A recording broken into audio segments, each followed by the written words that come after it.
Washington, D.C., where so many supporters had gathered last night hoping that they would hear a much different speech from the vice president. Today, delivering this speech. Good afternoon.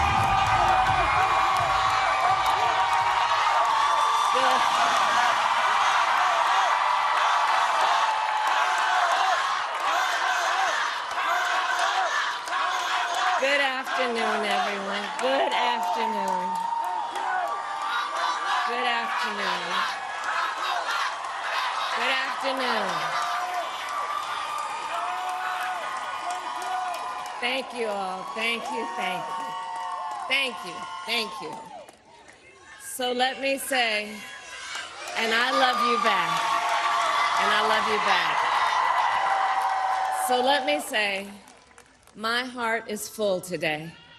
My heart is full today, full of gratitude for the trust you have placed in me, full of love for our country, and full of resolve. The outcome of this election is not what we wanted, not what we fought for, not what we voted for, but hear me when I say, the light of America's promise will always burn bright. As long as we never give up, and as long as we keep fighting.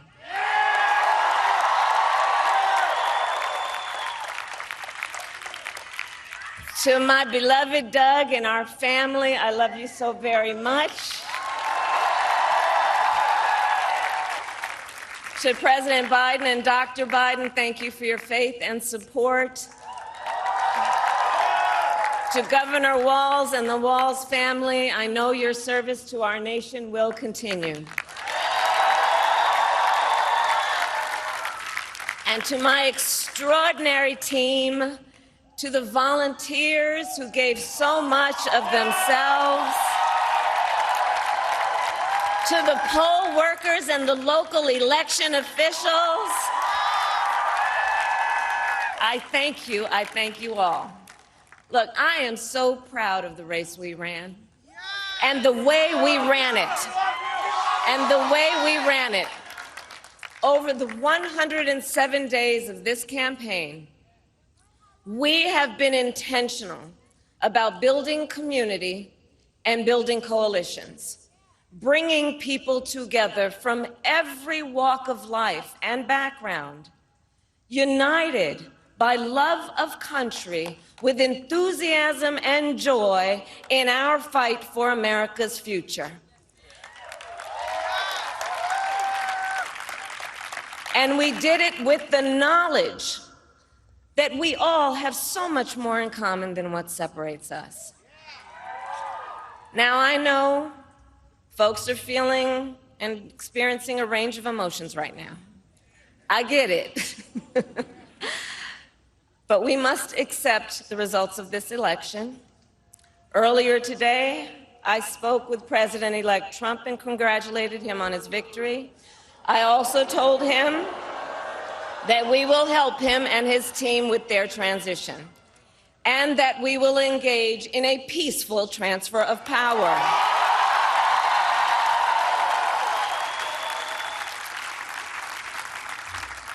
A fundamental principle of American democracy is that when we lose an election, we accept the results.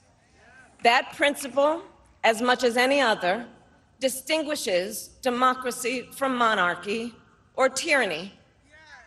And anyone who seeks the public trust must honor it.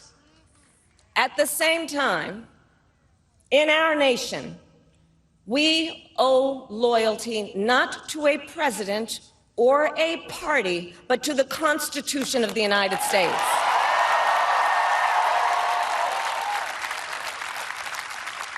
And loyalty to our conscience and to our God.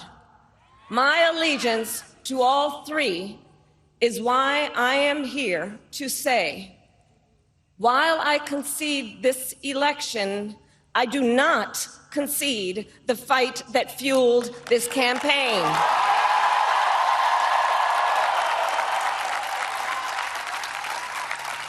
The fight for freedom, for opportunity, for fairness, and the dignity of all people. A fight for the ideals at the heart of our nation, the ideals that reflect America at our best. That is a fight I will never give up.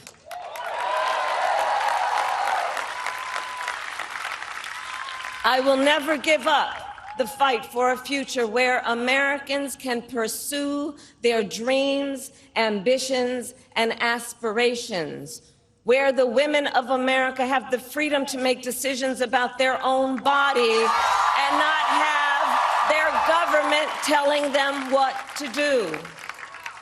We will never give up the fight to protect our schools and our streets from gun violence. And America, we will never give up the fight for our democracy, for the rule of law, for equal justice, and for the sacred idea that every one of us, no matter who we are or where we start out, has certain fundamental rights and freedoms that must be respected and upheld.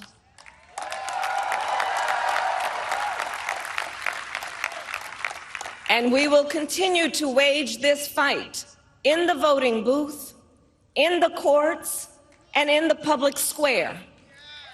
And we will also wage it in quieter ways, in how we live our lives, by treating one another with kindness and respect, by looking in the face of a stranger and seeing a neighbor, by always using our strength to lift people up, to fight for the dignity that all people deserve.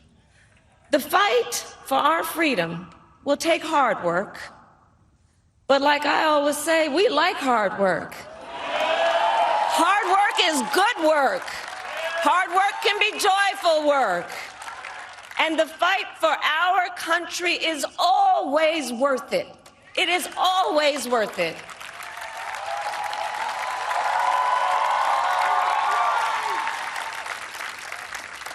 To the young people who are watching, it is... I love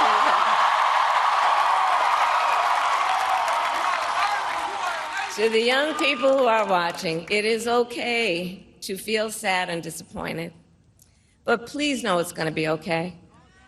On the campaign, I would often say, when we fight, we win. But here's the thing. Sometimes the fight takes a while. That doesn't mean we won't win. That doesn't mean we won't win. The important thing is don't ever give up. Don't ever give up. Don't ever stop trying to make the world a better place. You have power. You have power. And don't you ever listen when anyone tells you something is impossible because it has never been done before.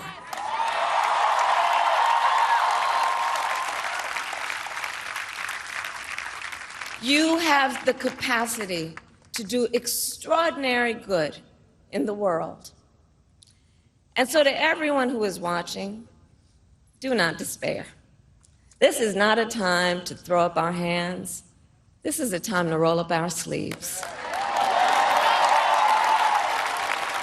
This is a time to organize, to mobilize, and to stay engaged for the sake of freedom and justice and the future that we all know we can build together. Look, many of you know I started out as a prosecutor, and throughout my career, I saw people at some of the worst times in their lives. People who had suffered great harm and great pain, and yet found within themselves the strength and the courage and the resolve to take the stand, to take a stand, to fight for justice, to fight for themselves, to fight for others. So let their courage be our inspiration. Let their determination be our charge. And I'll close with this. There's an adage an historian once called a law of history, true of every society across the ages. The adage is, only when it is dark enough can you see the stars. I know many people feel like we are entering a dark time, but for the benefit of us all, I hope that is not the case. But here's the thing, America, if it is, let us fill the sky with the light of a brilliant, brilliant billion of stars. The light of optimism, of faith, of truth, and service.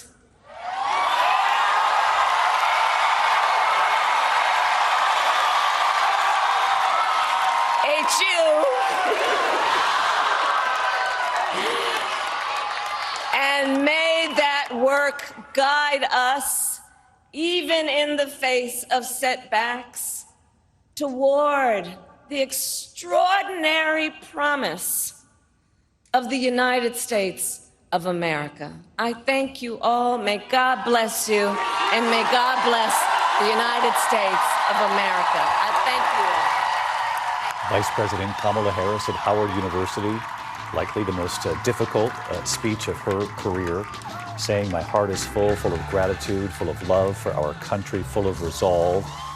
She said the outcome of the election is not what we fought for, but she said the light of America's promise will always burn bright as long as we never give up fighting. She talked about reaching out to President-elect Donald Trump today. She said we will help his team.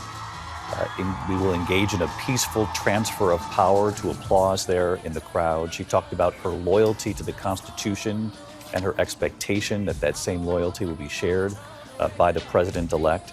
And she added there, while I concede this election, I do not concede the fight that fueled this campaign, the fight for freedom, for opportunity, for fairness, and for the dignity of all people. I want to bring in our chief White House correspondent, Mary Bruce. She's right there in the crowd. She listened in on the speech. Mary Bruce, no question, a painful speech for the vice president to deliver. These are always difficult for whichever side loses.